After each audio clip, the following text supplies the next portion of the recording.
Tommy Robinson, hello. Thank you for granting us this interview. No problem. So honored to be here. So it's basically your first time in Israel since October 7th, right? It is.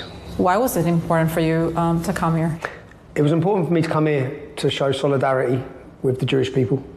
I understand who you're surrounded by. I understand the enemy you face. I think 24 hours after the attack on October 7th, I made a video to tell people that Hamas are ISIS. There's no mistake here, don't confuse it. It's the same ideology, it's the same enemy. So it's important for me to come here. Yesterday I went to the scene of the Nova Festival. I went to the kibbutz, I met the father, Thomas Hand, of Emily, who was kidnapped. And I think it's important that the British audience, the general public, understand what happened here on October 7th and understand what sort of country this is. I come here in 2015 for my first time. I went to a Fatah-controlled refugee camp in Bethlehem. I risked my life, to be honest. I paid young Arab Muslims to take me there. And as I'm walking through the refugee camp, I kept asking him, who's oppressing you? I was expecting him to say Israel. And he said the Palestinian Authority. And I said, what do you mean? And this is the first time I found out about pay for slay. And he explained to me, you see this lady, because on the sides of the houses are all the, what he called martyrs, which is the terrorists. He said, no, if they just go kill an Israeli, then they get money for the rest of their life. Now, for me, that really shocked me. So this man was a fourth-generation Muslim refugee, and he told me, never fund Free Palestine, because none of the money comes to us. He said, we have had twice as much money as Germany after the World War to rebuild. Yeah? We all still live like this. My children will be fifth generation, theirs will be sixth generation. We are kept like this. I then went home and looked into Palestinian Authority, and I saw that we fund them. So the British taxpayers fund them. And then to be here now as a British person with our government, who are supposed to be representative of us, who have just recognised the Palestinian state. They've just rewarded October 7th terrorists, jihadists. They've recognised and give them a state whilst they're still running a campaign of pay to slay. Yeah, so I wanna talk to you about that specifically, because not only the pay for slay of the Palestinian Authority, you've seen with your own eyes what the atrocities that Hamas has done to Israel. And not so long after October 7th, country after country in Europe starting to give this reward to the Palestinians. How do you explain that? I watched the video yesterday for the first time. The uncensored video? The uncensored video. And it took 50 years for the Holocaust to be denied. It took a day for October 7th to be denied. So the propaganda war, which is being waged against Israel and against Jews, Qatari funded, Iranian funded. We literally have proxy armies in every Western nation. I don't know if you're aware, our last election was all about Gaza. And 5 independent MPs, Muslim MPs, who are pro-Hamas were elected. Those MPs have just led the campaign to have Israeli Jews banned from coming to a football match in the UK. Talk about apartheid. And I think we saw the biggest ever march against immigrants, against radical Islam. Do you think England is in a way waking up to the situation? Yeah, on the 13th of September, you saw the silent majority refusing to be silent any longer.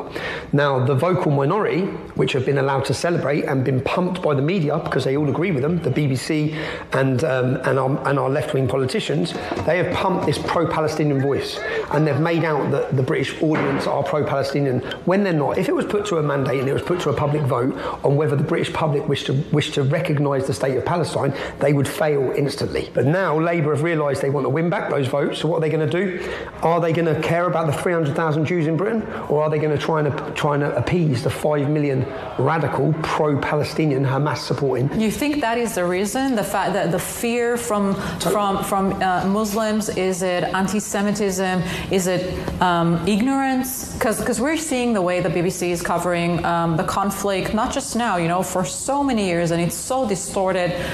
How do you explain it? I'd explain it that most of the BBC journalists, as most of those coming out of academia, have gone through an education system where it's celebrated to be anti-Israeli and anti-Jew. What they've managed to do is make us feel isolated and alone. We're not alone, we're the mainstream. We are the mainstream.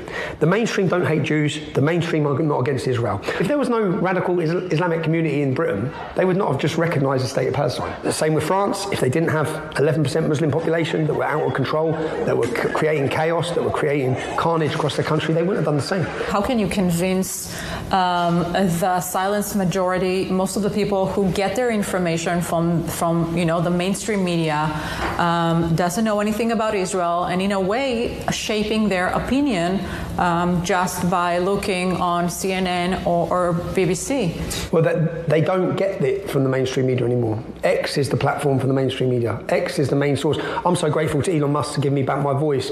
We're told in Britain this is an apartheid state. Yeah, we're told in Britain that blacks are treated unfairly here. I know it's all lies because I've come here. I've researched it. I know these lies. So I'm a journalist. The BBC, the government, broadcasters, no one's watching them anymore. They're irrelevant. Last question I would like to ask you, after seeing the assassination of Charlie Kirk in America, we were talking about free speech, you as a public figure, your family, yourself. How do you feel these days?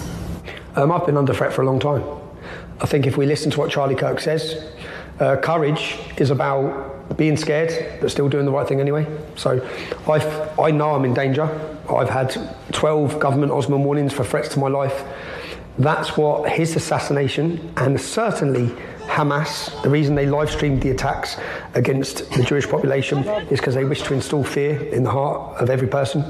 I don't want to let them win. And just to finish on an optimistic line is that Britain is brewing for revolution, I'm telling you. I've got my finger on the pulse. Those millions you saw on the September 13th, wait till our next event. The public will be silent no more, not on these issues. The dam has burst. The dam has burst.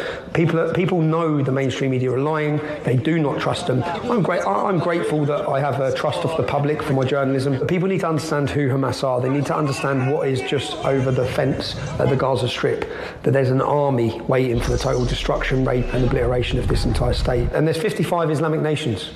Why can't the Jews have one? Especially when it's on their biblical land. Tommy Robinson, thank you for your brave and important work that you're doing, and thank you so much for this interview. Thank you very much.